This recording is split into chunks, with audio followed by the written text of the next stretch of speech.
We do it all straight from the garage. Today we got a 2007 Acura TL, and we're gonna be doing some valve cover gaskets on it. I just washed the engine down because it was pretty. It was all soaked right around the exhaust right here, so I just washed it down. So let's get into this. All right, first thing I'm gonna do, I'm gonna remove this intake hose right here. It looks like an 8mm bolt, and then we'll remove, like I got a hose here, got a little connection here, a hose here, little connection. So all the connections and hoses around this upper intake, we're gonna remove them because that's the only way we can get to the back side, which is the back valve cover gasket. We got to take this intake off. So I'm gonna go ahead and start removing these lines and these hoses, and I'll be back. All right, y'all, so I got all my hoses and stuff removed. There's a 1, 2, 3, 4, 5, 6, 7, 8, 9, 10. There's 12 bolts in this upper plenum. When you remove this, it'll expose the intake bolts. So got a little sensor right here. Just make sure you pull that wire out. And I've already removed this, but you can go ahead and remove this at that point. There is a gasket in here that you may want to replace. This one is still good, so I'm just going to reuse it. And there you can see all your intake bolts. There's a 1, 2, 3, 4, 5, 6, 7, 8, 9, 10. There's 11 or 12 bolts in there. So I'm gonna go ahead and remove those bolts, and I'll be back. All right, so I got those bolts removed, as you can see.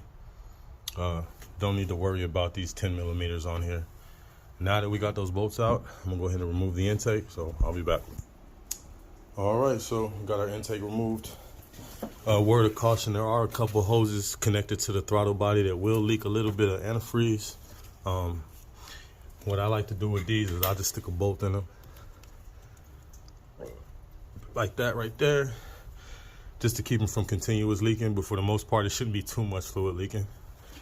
So now that we have the intake off, there's your gasket, so you might want to replace that also. We have access to both valve covers. So all I'm gonna do now is, I'll show you on the front one. We got 3 coil packs. Take those coil packs out, move this wire harness the best that I can out of the way, and then probably have to release this bolt here to move that back. Same thing back there, remove the wire harness. There's a 10mm bolt here. Then you have your power steering hose that's connected there. That's a 10mm bolt also. So right now we're just gonna move these wire harnesses out the way, get the coil packs out, and then we'll start unbolting these valve covers. So once I get the wire harnesses removed, I'll be back. One thing that's very important when you remove an intake, you don't want to leave these holes open because you don't want to get any dirt or debris down into the valve. So I'll go ahead and cover those up with a rag. I've seen people put paper towels in them. Whatever method you have to keep anything from falling inside of those intake holes, just go ahead and cover that area up.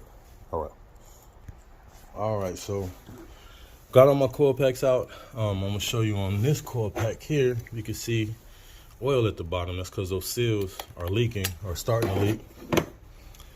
So wire harness, you have to take this reservoir out too. It's 1 10mm bolt and it'll slide out. And you can just put it to the side. That's the only way you're gonna get this coil pack out. But now I got my wires out of the way. I can go ahead and remove this valve cover gasket. And the process is pretty much the same on the back side also. So I'll just go ahead and remove this front one. And you follow the same steps on the back side. There's 2 10mm bolts holding on that harness. 3 actually. And then 1 10mm bolt holding on the power steering line. So you can move all of that out the way. Once you do, you can get to your coil packs. Those are 3 10mm bolts. Pull those out and then remove the valve cover. So let me get this front one removed. We got some looks like 12mm bolts, maybe 1, 2, 3. We got to take these 2 10s out also right here. 4, 5, looks like 8. So I'll get those out and I'll be back. All right, so driver's side is out.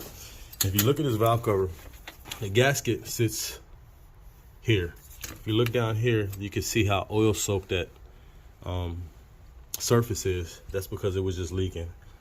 It's time to be replaced. The top side, silver. Bottom side, all that oil. So it was leaking right onto the intake here, excuse me, onto the exhaust manifold there. And it was just causing smoke and leakage. So valve covers, heads look pretty good. You can tell that, you know, the person definitely changed their oil. Maybe let it go a little bit, but you like to see that nice golden brown color. So I'm gonna do the same process on the back and get that off, and I'll be back. All right, y'all, so I got the back valve cover off. Like I told you, it was the same process. Space is a little tight, but just take your time. Remove the 5 bolts out of there, take your coil packs out, and she'll pop out. So now that we got those out, we'll go ahead and replace the gaskets, replace the seals. If you've never done this before, on these bolts, you have these seals on these bolts. They come off. You just got to kind of get them around that little notch right there, and they'll come out. And then in the bottom of the valve cover, sorry about that, you got 3 seals right there, so you can pop those out with a screwdriver. Your new set should come with them. And once you get that done, go ahead and put them back together the same way you took them off, and you'll be in the game. So as we do it all, straight from the garage. If y'all have any questions or comments, you know where to leave them. I appreciate you guys. Peace.